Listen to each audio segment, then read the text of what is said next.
एक नई वीडियो के साथ आज मैं फिर हाजिर हूं। आपका होस्ट दोस्त क्रांति जोशी आपका स्वागत करता हूं मेरे रिव्यू मास्टर में। यदि आपने इस चैनल को सब्सक्राइब नहीं किया हुआ तो अभी कर लीजिए और बेल आइकन को भी प्रेस कर दीजिए। यदि आप मुझे सोशल मीडिया फॉलो करना चाहते हैं, लिंक डिस्क्रिप्शन में मिल जाएगा और स्क्रीन पर भी मिल जाएगा। सबसे पहले बात करेंगे लाइट यूटिलिटी हेलीकॉप्टर की, जिसको की HAL के द्वारा बनाया जाता है। कई बार HAL इसको इंडियन आर्मी और एयरफोर्स को प्रोजेक्ट कर रही थी और इसका रिगरस ट्रायल हुआ लद्दाख में। इसके अलावा डॉलर बेग ओल्डी में भी इसको उतार कर देखा गया। हमने उसकी तस्वीरें भी देखी थी इसके ट्रायल की। और पाकिस्तानी बॉर्डर चाहे चाइनीज बॉर्डर, इन दोनों पे ही इसको तैनात करके इसका रिगरस ट्रायल किया गया और तब जाके इसको सिलेक्ट किया गया। और अब डिफेंस मिनिस्ट्री ने कुछ 12 इस प्रकार के हेलीकॉप्टर्स का ऑर्डर HAL को दे दिया है। HAL इसको अगस्त 2022 से डिलीवर करना स्टार्ट कर देगी और कुछ 1 से 1.5 सालों में ये ऑर्डर पूरे के पूरे खत्म कर दिए जाएंगे। ऐसा नहीं है कि 12 ऑर्डर के बाद उनको कुछ नहीं मिलेगा।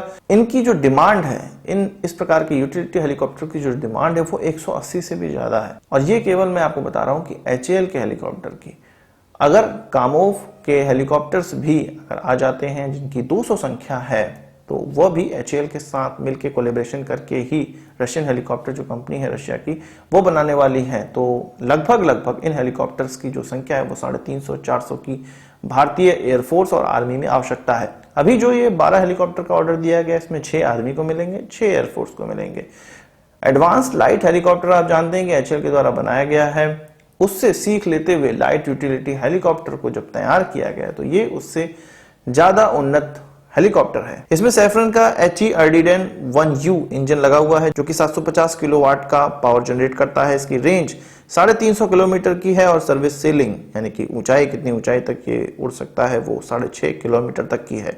इसमें 6 पैसेंजर ले जा सकते हैं। इसके अलावा 2 पायलट भी जा सकते हैं। और जैसा कि मैंने आपको बताया, इसको डिजाइन किया गया है हिमालयन रेंजेस के लिए, ऊंची ऊंची चोटियों पर उतरने के लिए। बात कर लेते हैं SCO की, यानी कि संघाई कॉर्पोरेशन ऑर्गेनाइजेशन की। आपको पता है कि भारत भी इसका सदस्य देश है। इसके अलावा कजाकिस्तान, तजाकिस्तान, रशिया, पाकिस्तान इत्यादि भी देश इसके अंतर्गत आते हैं।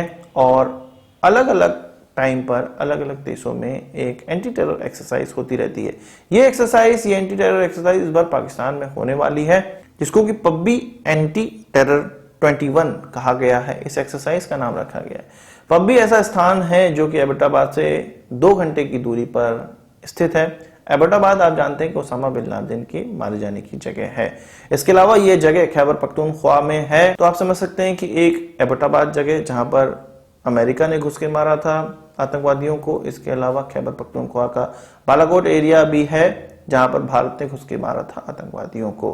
तो ये बहुत अच्छी इलाका है, बहुत अच्छा इलाका है। पाकिस्तान के लिए भी बहुत अच्छा इलाका है और एंटी टेरर ऑपरेशन के लिए भी बहुत अच्छा इलाका है। हालांकि पाकिस्तान तो केवल टेररिस्ट भेजने में होशियार है।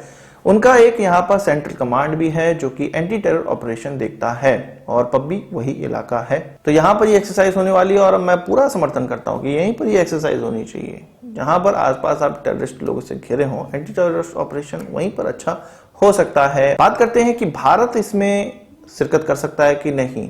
भारत को ऑफर आया है और जाहिर सी बात है ऑफर आएगा, क्योंकि SCO का सदस्य देश भी है भारत। पर भारत ने अभी ये क्लियर नहीं किया है कि भारत आना चाहता है कि नहीं। इसकी डेट भी अभी तक क्लियर नहीं हुई है कि ये कब एक्सरसाइज होने वाली है। हो सकता है कि डेट जब क्लियर हो तो भारत डिसाइड करे कि आना है कि नहीं आना है। वैसे पाकिस्तान के साथ जो सीज फायर एग्रीमेंट फिर से चालू हो चुका है, तो हो सकता है कि भारत उनके देश जाके इस प्रकार की एक्सरसाइज में भाग ले। पर इससे पहले जो पिछले साल हुई थी कावाकास 2020, उसमें भारत ने शिरकत नहीं की थी, क्योंकि भारत नहीं चाहता था कि चीन के साथ एक ऐसी कोई भी ड्रिल की जाए जो फ्रेंडली एक्सरसाइज की जाए, क्योंकि LAC पर जो तनातनी थी उसके कारण भारत ने इस चीज को बाइकआउट किया था। हालांकि भारत ने यह नाम लिया था कि चीनी वायरस के कारण हम इस प्रकार की चीज नहीं कर रहे हैं। तो बात सही भी है, चीन और चीनी वायरस के कारण ही इस प्रकार की जो ड्रिल में भारत ने भाग नहीं लिया था। देखना यह है कि पाकिस्तान में होने वाली ये ड्रिल इसमें भाग लेता है कि नहीं। पर एंटी टेरर ऑपरेशन के लिए यह स्थान सबसे बेस्ट है, मैं तो इसको थम्स अप दूंगा। बात करते हैं नॉर्वे की और रोल्स रॉयस की। एक्चुअल में नॉर्वे में रोल्स रॉयस के अंतर्गत आने वाली एक ऐसी कंपनी है जिसका नाम बर्गन इंजन है और इसके द्वारा मैरीटाइम इंजन भी बनाए जाते हैं, पावर प्लांट के लिए भी इंजन बनाए जाते हैं। यानी कि एक इंजन बनाने की काफी बेहतरीन कंपनी ये है। नॉर्वे में ये स्थित है। अब चाइनीज वायरस के कारण वो उनके पास पैसों की कमी हो गई है। रोल्स रॉयस अपनी इस यूनिट को बेचना चाहता है जिसको कि लगभग 20 साल से भी ज्यादा समय से वो चला रहा है। इसके जो इंजन है वो नाटो के देशों में इस्तेमाल होने वाली जो शिप्स हैं इत्यादि चीजें हैं उनमें इस्तेमाल होता है। अब वो रशिया की TMH को ये बेचना चाहते हैं, ट्रांस मास होल्डिंग कंपनी, जो कि रशिया की कंपनी है। इसके द्वारा लोकोमोटिव्स बनाए जाते हैं, भारी भारी लोकोमोटिव्स बनाए जाते हैं और ये विश्व की चौथी बड़ी ट्रांसपोर्ट कंपनी है। ट्रांसपोर्ट कंपनी यानी कि ट्रांसपोर्ट इंडस्ट्री की कंपनी, ट्रांसपोर्ट करने वाली चीजें बनाने वाली कंपनी, क्योंकि लोकोमोटिव इसी प्रकार की चीजें हैं। तो उनको कुछ 2 बिलियन पाउंड में यानी कि कुछ 2.76 बिलियन डॉलर में ये इस कंपनी को बेचना चाहते हैं ताकि इस पैसे से वो जो चाइनीज वायरस पेंडेमिक में होने वाला उनका नुकसान है उसकी भरपाई वो कर सकते।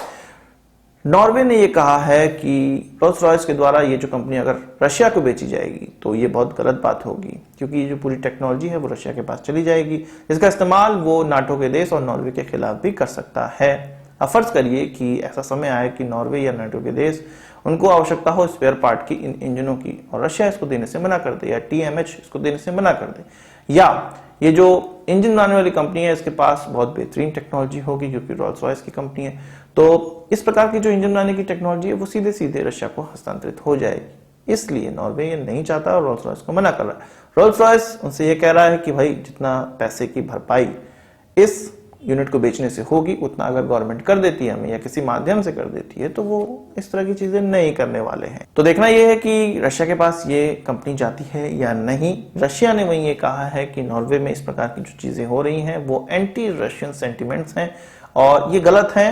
इस तरह से रशिया के खिलाफ उनको चीजें नहीं करनी चाहिए। हम जानते हैं कि चीन भी इस प्रकार से कई देशों की कंपनी खरीदता है, सेम चीजें रशिया के साथ भी अप्लाई होती है। बात करते हैं अफगानिस्तान के फॉरेन मिनिस्टर की। भारत की उनकी यात्रा हुई है। हमारे फॉरेन मिनिस्टर से सबसे पहले उन्होंने मुलाकात की, इसके अलावा हमारे NSA से भी मुलाकात करेंगे और 3 दिनों की उनकी यात्रा है, इसमें कई मुलाकातें वो करेंगे। इससे पहले आप जानते हैं कि लॉर्ड ऑस्टिन की भारत यात्रा हुई, अमेरिका के डिफेंस सेक्रेटरी। आप इसको समझ रहे हैं कि पहले अमेरिका के डिफेंस सेक्रेटरी आते हैं, फिर अफगानिस्तान के फॉरेन मिनिस्टर आते हैं। ये सारी चीजें अफगान पीस टॉक से रिलेटेड ही हो रही हैं। हमारे फॉरेन मिनिस्ट्री का ये कहना है कि अफगानिस्तान में जो गवर्नमेंट बनेगी वो कॉन्स्टिट्यूशनल गवर्नमेंट बनेगी, डेमोक्रेटिक गवर्नमेंट बनेगी और इसके लिए भारत कटिबद्ध है। हमने ये देखा है कि जब भारत पीस टेबल पे नहीं भी था, पीस टॉक की टेबल पे नहीं भी था, तब भारत ने ही अफगानिस्तान को हमेशा सपोर्ट किया है और वहां पे कॉन्स्टिट्यूशनल डेमोक्रेटिक गवर्नमेंट बनाने का हमेशा पक्ष लिया हुआ है। अब तो भारत पीस टॉक टेबल पर आ चुका है।